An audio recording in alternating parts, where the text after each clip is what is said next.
Hi, I'm Ashwin Suresh and I'm the founder of Pocket Aces. Hey, this is Anirudh Pandita. I'm a founder of Pocket Aces. Hi everyone, this is Aditi Srivastav and I'm a co-founder of Pocket Aces. I think I'll just take that. So Pocket Aces is a digital entertainment company. We have a portfolio of youth-focused brands, namely Filter Copy, which is one of the largest shareable content platforms in India, Dice Media, which is a storytelling platform, and Gobble, which is a food content destination.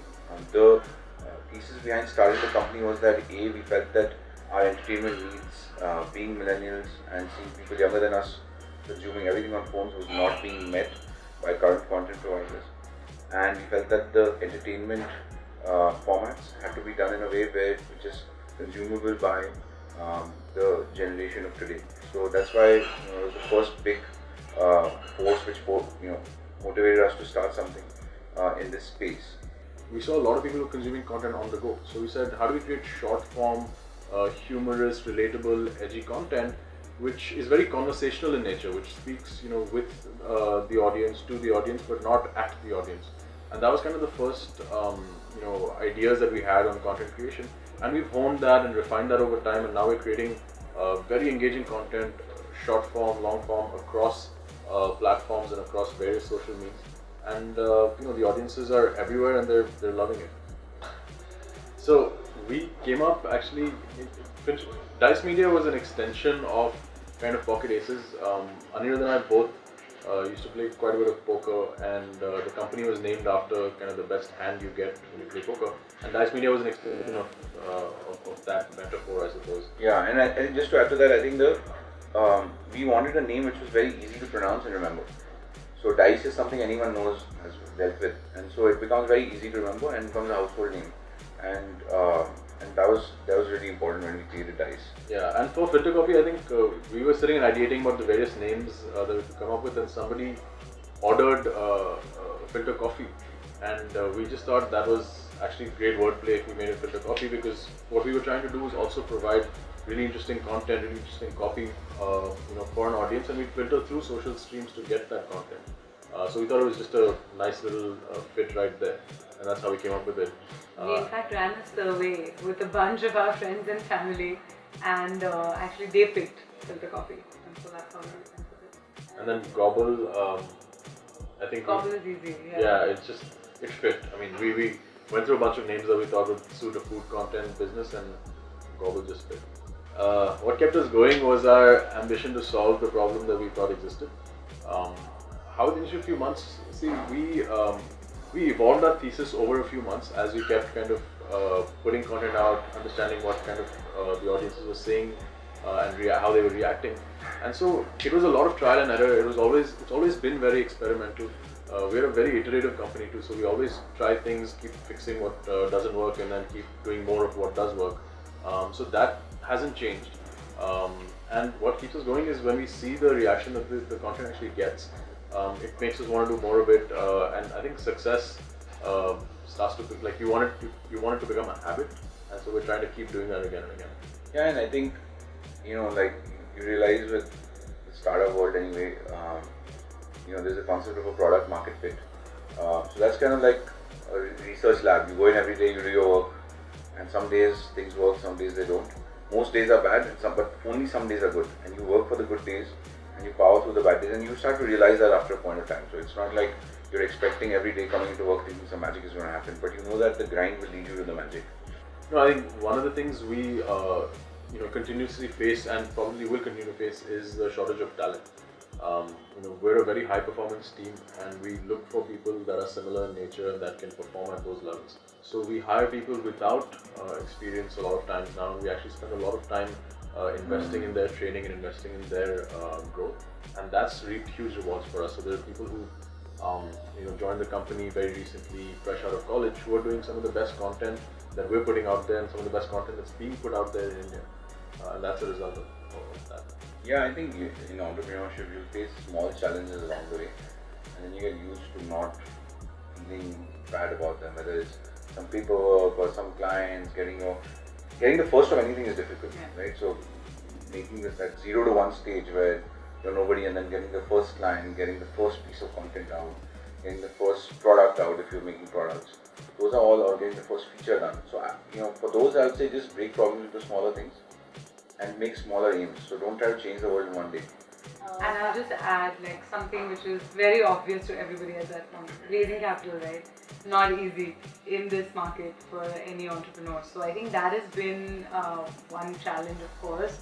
Yeah, I think you shouldn't treat your cash in bank like the toilet roll. So like when you have a huge toilet roll, you use a lot, and then at the end, you use every small piece, and that's what I've seen with a lot of companies. You raise a massive like $10-20 million round, and then it's like, oh now we're rich, we're going to do billboards and all kinds of media, and then towards the end, you're like start really thinking that hey, how can I make my dollar go the furthest? I think if you can have that mentality from day one, I think there's a lot you can do with a very limited amount of money and with limited amount of people as well. Everyone has good ideas. There are plenty of good ideas, and there are a smaller number but a significant number of people who have shown execution capabilities. Execution is certainly the more important of the two, but timing is actually everything.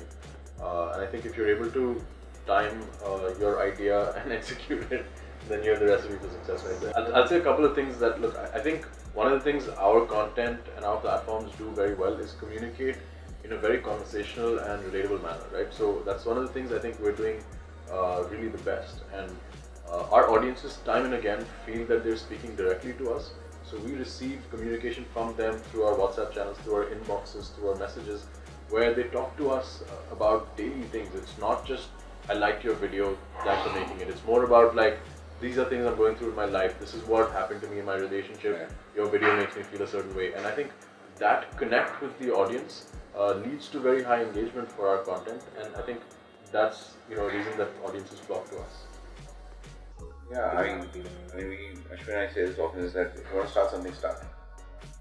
It's just important to just start and take small steps quickly because then you get momentum behind you. If you think I want to build a big building, it seems impossible, but everything around you has been built by someone. And so you can break down these problems and just start. And I think you'll know, like what she's saying is right, like ultimately you'll know whether you want to work on something, because if you don't feel like getting out of bed to do your own work for your own company, then really it's not worth it. So I would say, yeah, find things you're passionate about. General areas, I don't even think they have to be, you have to have like a very specific idea. If you're generally passionate about something, you can just start in that area, you'll find something. And the cost of failure has become very low today, right? It was very different 20-30 years back. If you fail, like, there was cost of failure was very high. Very high as well, yeah. So I think today, you learn so much by starting something that those skills are applicable to other fields. And so I think that you should always take that with you. And always, sorry, go ahead. So I think to add to his point, I think, the cost of failure is low. And people always talk about failing fast and learning from your failures. One of the things we focus on doing a lot is also learning from the successes, because that teaches you a lot as well about how to do something and why to do something. If you have time on your side, if you're young and you have a great idea, and there is another company, another startup that you really respect, go work there. Spend some time there. Work directly with the management team, or however else you can place yourself very close to their journey. You will really see what it takes. And there's this term I love, which is called staying power, right? And it's very, very important for entrepreneurs. How much is your staying power? You will get many kicks in your, up your behind. But how are you gonna keep getting up and going and going? So where's that drive coming from? So identify the source of that. It'll help you differentiate whether it's just something you want to do for a fad or it's something you really, really want for yourself. And the closer you are to another person's journey, the more you realize what it actually means to be an entrepreneur. Sounds very fancy, but it's very hard. Yeah, don't do it for the glamour. There's no glamour in it. The glamour comes for like 1 in a million people once they've done all the hard work. Don't do it for the glamour. That's just the wrong reason to do it. So please watch all our content on Filter Coffee, where we serve freshly brewed content to you.